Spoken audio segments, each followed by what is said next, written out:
if somebody who is not being invited to the party suddenly shows up, as may in fact have happened on the morning and evening of December 9th, 2009. And you know what I'm referring to. That was? The Norway spiral and the Moscow tetrahedron. Interesting. On the same day, spanning about 12 hours, George, two amazing stories came out of Nordland, all right? With ridiculous excuses. With totally absurd excuses. And all of those stories, both stories, were being proffered by official government agencies, but without comment.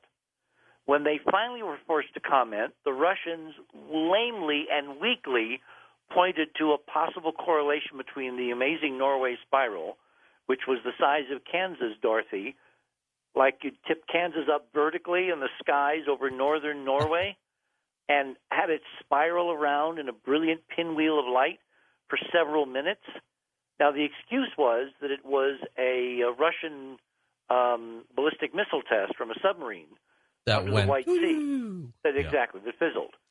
In fact, as I demonstrate in the paper that we published on the enterprisemission.com, in, I think it's 3 parts, this spiral was, in fact, what occurred when the Russian ballistic missile was stopped in mid-flight as it was arcing over the Arctic toward the downrange point, thousands of miles away over the northern part of Russia, as it was heading east.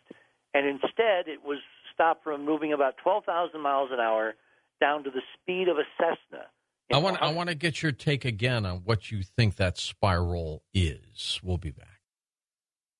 And welcome back to Coast to Coast. We've got Richard C. Hoagland. We've got your phone calls as well. Richard, the spiral, in the past, I believe you said it was some kind of a device that was used to capture the Russian rocket? It appears to have been some kind of torsion physics, torsion technology, which involves vortices in the ether, spiral waves.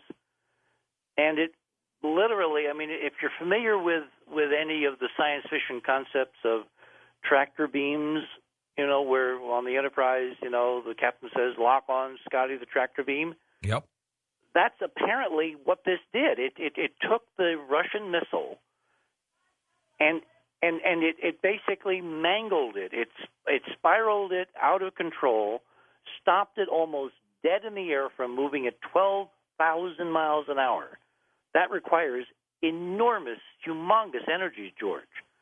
And it created this incredible vortex of light, which appeared to be the spiraling fuel as this thing was shaken. Think of like a rat shaken by a dog, except the dog's invisible. And then you had this corkscrew blue beam, which was seen emanating from the center, aimed down toward the ground, almost as if it had been projected. I mean, you could look at it two ways, that it was projected from orbit, from space, down toward the ground, or it was a technology which was based either in northern Norway or even in the old Soviet Union. The lines of sight and the angles line up to an ancient facility, I say ancient, from the 1970s, that was being used by the Russians to test some of this kind of physics in this old Soviet Union. One of those two locations, you can plot this cork spiral, this blue, incredible blue beam spiral, which made everybody, of course, think instantly of so-called Project Bluebeam, except when this appeared. And you know, George, as well as I, when this remarkable thing appeared over northern Norway, which was one day before the President of the United States is supposed to arrive and accept his Nobel Peace Prize. Yes, exactly. Right? Yep. The same night, flash forward the film now, a few hours later, we've got two Russian amateurs running around in some kind of car through downtown Moscow, going back and forth across certain bridges that are next to the Kremlin. And floating above the old cathedrals, the old Russian Orthodox onion skin domes, and the brilliantly illuminated red square in the middle of the night is this tetrahedron, a about the size of a football field, hovering in midair on this television video, which was put out of the former Soviet Union, of Russia, and which was all over Russian television, the equivalent of Russian YouTube. Now, the only way you get things on Russian YouTube without having them yanked down quickly is if the Russian government wants you to see something. Right. Right? That's right. Which means the Russians wanted the West to see whatever this thing was. And there's been all kinds of controversy over, was it fake? Was it faked in the computer? Was it a video fake? Well, for one thing, how does one get that incredible amount of detail in a video in only a few hours from the morning when the Norway spiral appeared and was basically effective in yanking down a Soviet ballistic missile launch?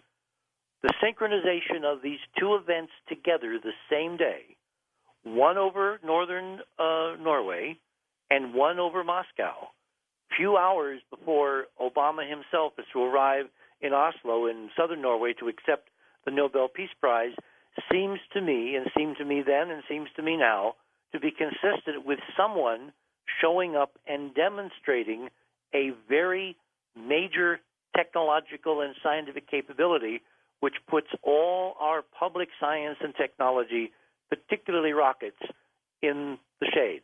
I mean, there's no way that you can stand up to that kind of an adversary who has that kind of physics and technology behind them. So it appeared to be a huge show of force without killing anybody, like a message.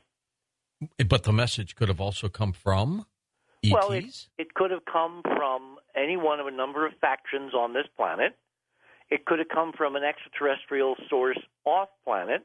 It could have come from humans who have been, shall we say, pursuing a separate history post-World War II, and I'm talking now about Dr. Farrell and his assessment of the Nazi Internationale, or it could have been from someone who is a genuine extraterrestrial, even a genuine alien who shows up, takes stock of the situation.